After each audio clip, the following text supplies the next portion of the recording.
Well, good morning, everyone. Thanks so much for dropping by. Well, it seems like we're heading into an energy crisis with at least one of the cheaper retailers, Reamped Energy, telling its customers that they're better off going to find another supplier because the way things are going, that they're going to be facing power bills doubling if they remain with that service, which is pretty scary stuff, really. And so I thought I'll just do a quick summary, a bit of a look at what effect of my solar panels have been for me since I had them installed almost 7 years ago. And will the solar panels save me from the impending financial pain? Well, I don't think I actually need to do the maths.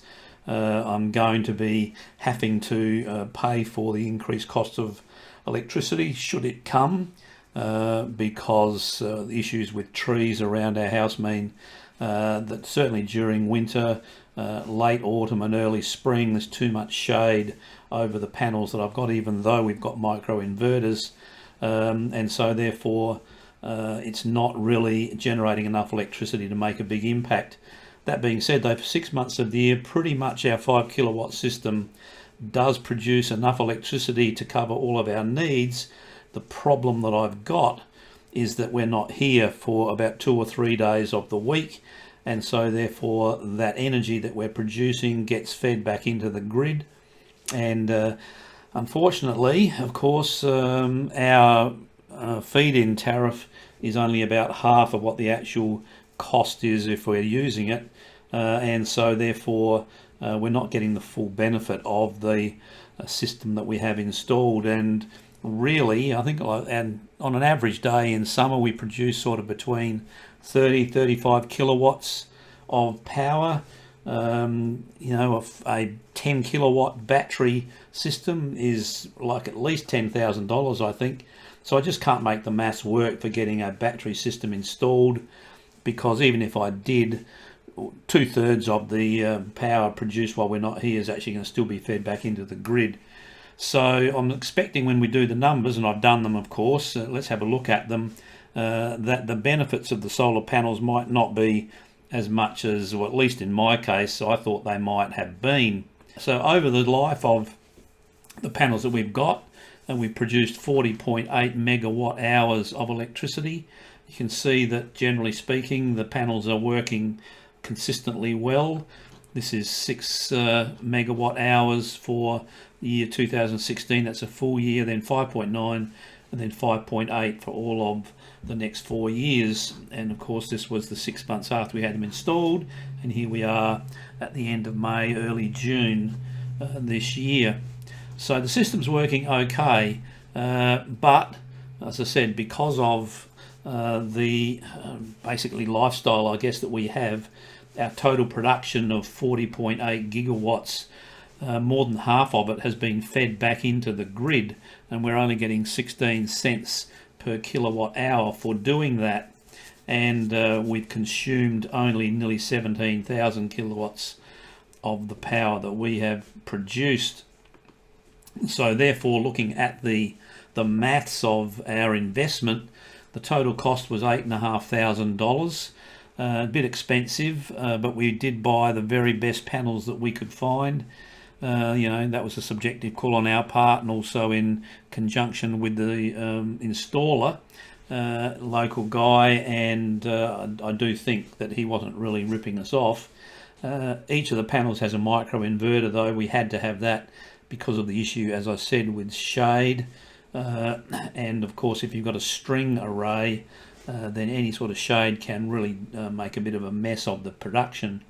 Anyway, the money we've received from exporting that 23 megawatt hours at 16 cents per kilowatt hour is $3,800 odd, and the savings by using the energy we've produced with our current rate at 33.8 cents a kilowatt hour, we've saved $5,740, and so therefore our net return is $1,050.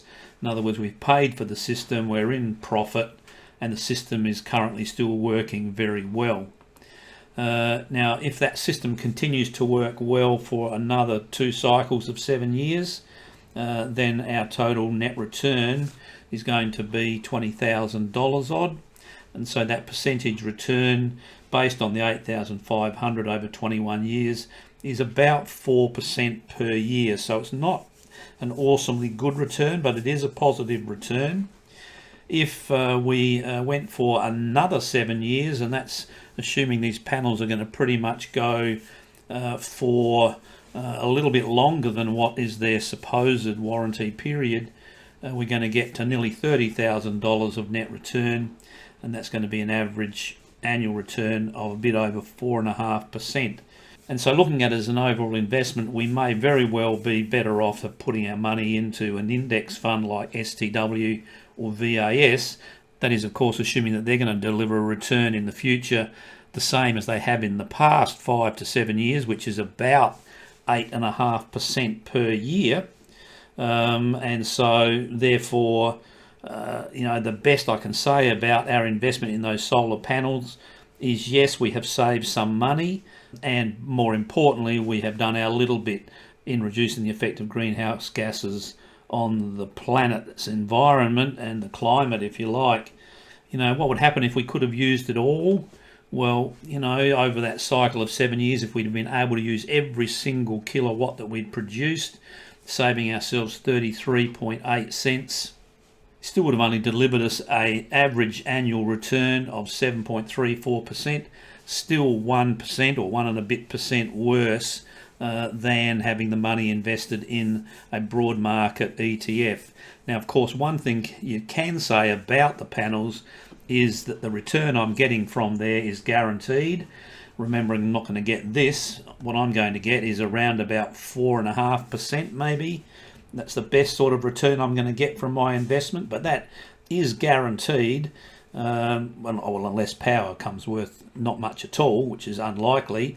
And at the moment, if power does go up in price, then of course I'm going to be getting more than my 33.8 cents back for the power that I'm producing, but unfortunately I'm going to be paying more for the power that I have to use from the grid. So there you have it. My assessment of my system, and again, this is only my setup and our lifestyle. All I'm doing at the moment is getting a fair return, contributing to helping reduce the greenhouse gases, I guess, and that's a good thing.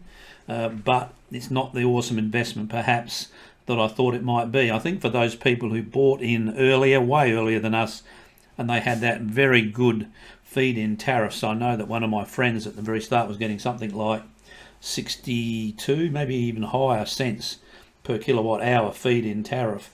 Now, I don't know whether they're still getting that. I doubt that they are, but do the maths for your own system. Be interesting to see if you do that. How much have you saved? Is it worth it?